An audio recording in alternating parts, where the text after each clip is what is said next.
ابھی 3-4 دن پہلے دبئی میں بہت طوفانی بارش آئی، بارش بھی آئی، دن میں اندھیرا ہو گیا۔ 75 سالوں میں ایسی بارش نہیں ہوئی جیسے دبئی کے اندر بارش ہوئی، اور 1 سال کی بارش 1 دن میں پڑ گئی، تو دن میں اندھیرا چھا گیا۔ 2-2:30 بجے کا وقت تھا، گھروں میں سب آرام کر رہے تھے۔ اچھا، جب عذاب کا کوڑا برستا ہے نا، اس میں ابھی آئیں گے واقعات، قوم عاد، قوم سمود، نوح علیہ السلام کی قوم، یہ ایسے وقت ہے آرام کرنے کی جب گھروں میں بندے آرام کرتے ہیں، ان کو خبر بھی نہ لگی کہ عذاب آنے والا ہے، گھروں کے اندر ہی پس گئے۔ تو جب وہ عذاب کی شکل بنی تو جیسے لوگوں نے سوچا ہوگا طوفانی بارش تو آتی رہتی ہے، ریگستان میں اللہ تعالیٰ نے سیلاب لا کے دکھا دیا کہ میرے بندوں بھی تم بھول رہے ہو کہ میں بھی ہوں کچھ کرنے والا۔ اور اتنی بڑی بڑی عمارتیں ہیں کہ وہ بادلوں کو چھو گئیں۔ دیکھو تم نیٹ پر آج کیا چیز نہیں دکھائی جا رہی، اتنی بڑی بڑی عمارتیں ہیں کہ وہ ایسا لگ رہا ہے کہ بادل آسمان پر بنی ہوئی ہیں۔ تو جو لوگ اپنے جن کے گھر نیچے منزلوں پر تھے تو انہوں نے ہوٹل بک کی، اپنے گھروں کو چھوڑ کر وہ ہوٹلوں میں چلے گئے، جہاں کا ایک دن کا کرایہ 20,000 30,000 سے لے کر ایک دن کا 1 لاکھ 10 لاکھ تک کرایہ ہے وہاں پر، کہ وہاں پر مطلب اونچی جگہ پانی نہیں بھرے گا، تو وہاں چلے گئے۔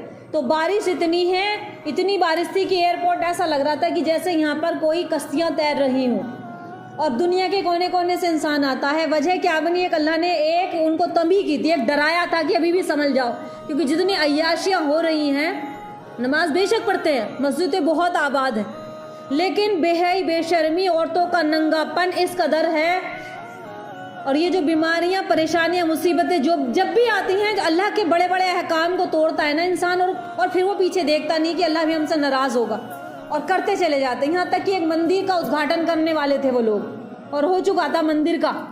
مسلم ملک، کلمہ پڑھنے والے، قرآن پڑھنے والے، اور اپنے ہاتھوں سے بت پرستی کی نیو رکھ رہے ہیں۔ اللہ تعالیٰ کو ہر چیز گوارا ہے، چلو بے حیائی، بے شرمی ہو گئی، ساری چیزیں ہو گئی، لیکن جب انسان جب شرک تک پہنچ جائے تو پھر بچا کیا؟ کہ اللہ ہر گناہ معاف کرے گا لیکن شرک کو معاف نہیں کرے۔ تو جب یہ نوبت بنی تو بتایا جاتا ہے، جیسے اس میں نیوز میں وغیرہ میں دکھا رہے تھے کہ وہ ادگھاٹن کیا ان لوگوں نے، تو اس کے بعد پھر اصل بارش کی وجہ یہی بنی، یا باقی اللہ بہتر جانتا ہے کہ کیا وجہ بنی کیا نہیں۔ ننگا ناچ وہاں مچایا جا رہا ہے، اور کہنے کے نام پر مسلم ملک ہے لیکن اکثریت وہاں گناہوں میں ڈوبی ہوئی ہے۔ عورتوں کی کثرت، ناچ گانے، بار، ڈانس، ننگا پن اس قدر ہے کہ اللہ کی پناہ ایسی جگہ سے کہ لوگ جا رہے ہیں نا، سب سے زیادہ کہاں ہے؟ عیش و عائش کہاں ہے؟ دبئی کا پیسہ بڑھیا ہے، دبئی میں جاؤ، بڑھیا ہے، مطلب آرائش کی زندگی ملے گی، کام ملے گا بہترین۔ تو پیسہ بے شک کما رہے لوگ، لیکن اپنا دین چھوڑ رہے ہیں۔ تو جب اللہ کی نافرمانی ہوتی ہے، جہاں اکثر احکام توڑے جاتے ہیں، تو اللہ کا عذاب آسمان سے نازل ہوتا ہے۔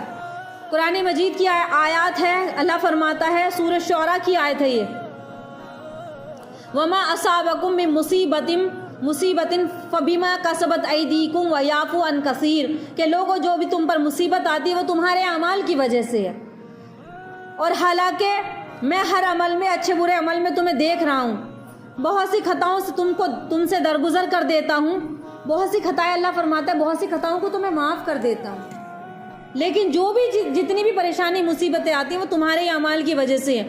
کہ جب ایمانداروں کے گناہ بڑھ جاتے ہیں اور اس کے کفارے کی کوئی چیز اس کے پاس نہیں ہوتی، تو اللہ تعالیٰ اسے کسی رنج اور غم میں مبتلا کر دیتا ہے کہ گناہ بڑھ گئے، اب کفارہ کیا ہوگا کہ تھوڑی پریشانی دے دو، تھوڑا الرٹ کر دو ان کو، کہ تاکہ آگے آئندہ نہ کرے، جو غلطی ہو گئی ہو گئی، غلطی کا پتلا ہے انسان، غلطی ہر کسی سے ہوتی ہے، ہم سے بھی، آپ سے، سب سے ہو جاتی ہے غلطی، لیکن اللہ سے کیا ہے؟ توبہ استغفار کرو، اللہ سے معافی مانگو۔ ایک جگہ پر اللہ نے فرمایا کہ اللہ کا ارشاد ہے، ظہر الفساد فی البر والبحر بما کسبت ایدی الناس، کہ بحر اور بر میں فساد لوگوں کے اعمال کی وجہ سے ہوتا۔ بحر سمندر، بحر خشکی کو کہتے ہیں، بحر اور بر یعنی سمندروں میں، خشکی میں جو بھی طوفانی بارش سے پریشانیاں آتی ہیں، جو بھی پریشانی آسمان سے نازل ہوگی، وہ انسان کے اپنے اعمال ہوں گے۔ اللہ تعالیٰ کی نافرمانی مصیبتوں کا سبب سب سے بڑی کیا ہے؟ اللہ کی نافرمانی کرنا ہے، جس سے مصیبتیں آسمان سے نازل ہوتی ہیں۔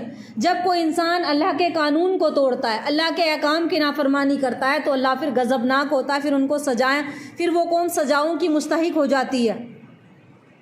جیسے کہ قوم نوح علیہ السلام کی قوم پر عذاب آیا۔ کس کا عذاب آیا تھا؟ سب جانتے ہیں، پانی کا عذاب۔